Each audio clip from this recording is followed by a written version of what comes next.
Ils savent comment il est arrivé au SDF. Le RDP l'a imposé pour contrôler. Voilà. Qui a été imposé par le RDPC pour jouer un rôle. Et il a tellement joué le rôle qu'il a ridiculisé Frundi en le faisant venir habiter une maison offerte par l'État. Récemment, lors d'une interview face à Dipita Tongo sur STV, le vétéran journaliste Eric Tchindje a dit ceci du candidat du SDF. Écoutez bien.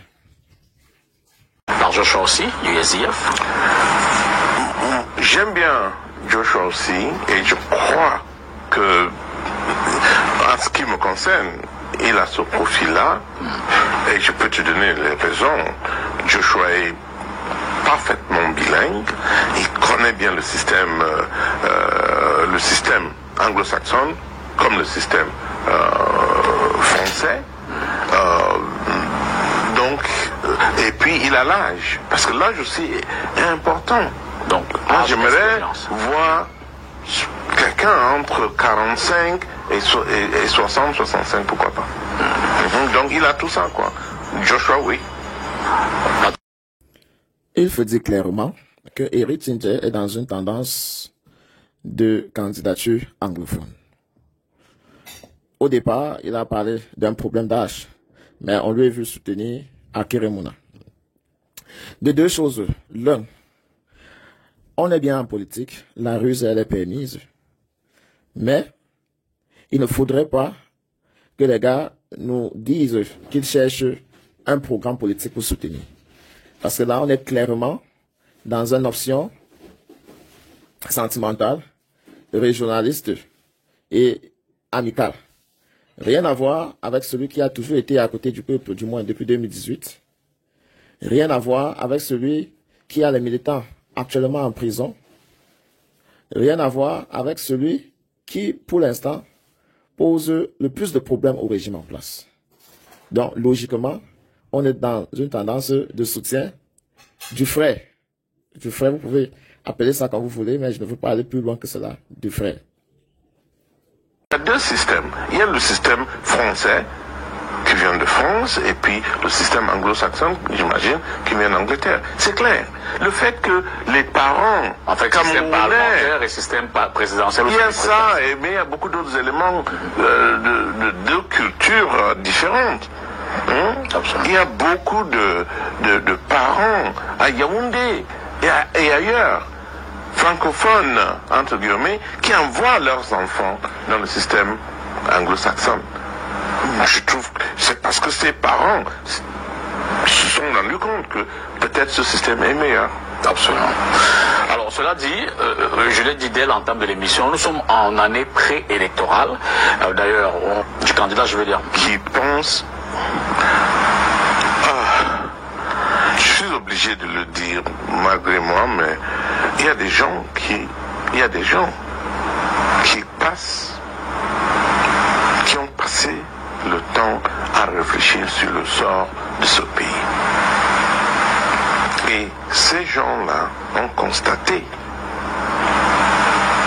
par exemple, que le Cameroun ne constitue pas encore une nation, que l'État du Cameroun ne constitue pas encore une nation. Premier défi du prochain leader de ce pays, c'est de faire de ce beau pays une nation. Quels sont les éléments qui vous indiquent qu'il n'y a pas de nation camerounaise? Quand je te regarde, je vois un doigt là, je ne vois pas un Camerounais. Quand tu me regardes, je suis convaincu que tu vois un anglophone qui est en train de te parler. C'est ça. Je vois un Bassa, je vois un Bamileke, je vois...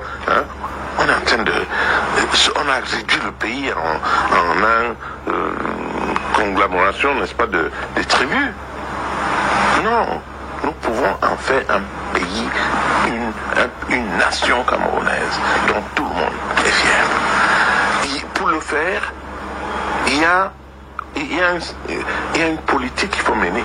Donc j'aimerais avoir quelqu'un qui me présente sa vision et les éléments de cette vision. Oui, je vous laisse poursuivre. Oui, donc pour moi, voilà un premier élément. Okay. Et puis évidemment, le reste.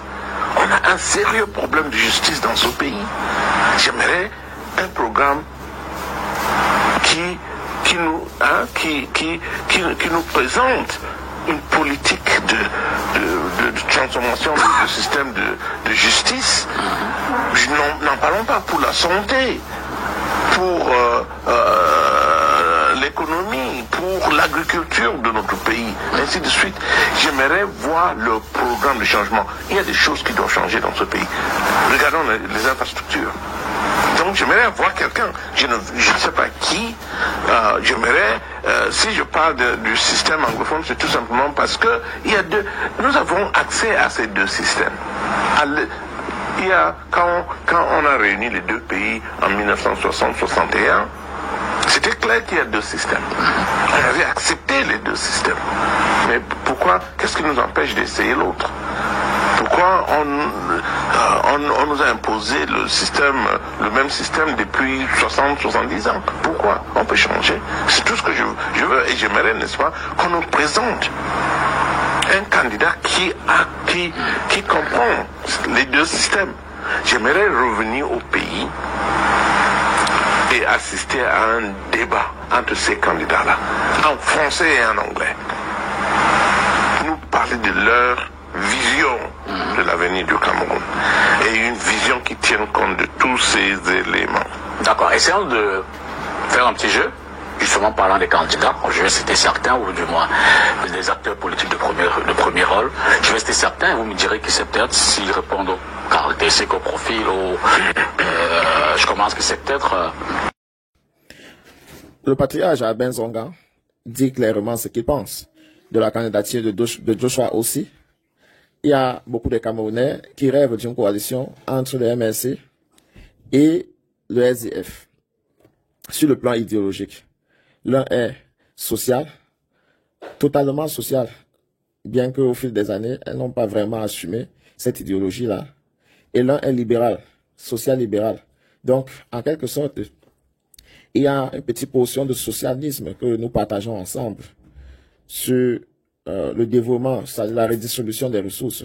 Sur ce plan-là, le SDF et le MRC partagent au moins le fait que les conditions de vie du citoyen lambda doivent être améliorées, notamment sur le SMIC, le salaire minimum. On est d'accord là que ça doit être relevé pour pouvoir permettre à chaque citoyen camerounais d'être à l'abri du besoin. Mais à dehors de ça, le libéralisme promeut beaucoup plus le travail, la compétence et surtout la bravoure. Et c'est ça qu'on veut donner, on veut impulser à travers le souffle de l'espoir, de la renaissance du Cameroun, pour permettre à tous ceux qui sont à l'exil, à tous ceux qui ont abandonné la politique, à tous ceux qui sont dégoûtés par la politique, à reprendre goût. Parce qu'en réalité, nous faisons tous la politique chez nous, et cela souvent malgré notre volonté. Maurice Kamto? Absolument. Enfin, ce qui est bien, c'est que là, on est... Eric Tchindje, invité de Dipita Tongo sur STV Télévision, ne m'a pas surpris du tout. Il faut rappeler que précédemment, ce journaliste célèbre avait apporté son soutien à Kérémouna pour l'élection présidentielle de 2025. Est-ce qu'il a gardé parole? C'est surtout ses propos sur le professeur Kamto qui ne m'ont pas surpris du tout. Suivez jusqu'à la fin. Les candidats, est-ce que vous ne mettez pas aussi des éléments de compétences, de vécu, Absolument, écoute, ça va de soi. Ça va de soi. Et je crois qu'il faut qu'on le dise. Moi, je demande tout simplement qu'on essaye un autre système de gouvernance, un autre système de la gestion de la chose publique. Ok. Parce que le système actuel, à mon avis, a échoué. Dans ce système, vous y mettez également la forme de l'État, vous dites... Pas forcément, je crois qu'il faut un débat national, mais quand on dit un système de gouvernance, ça peut se faire dans un contexte fédéral, je ne sais pas moi, décentralisé, ça c'est un débat à avoir. Mais, et on avoue, il est clair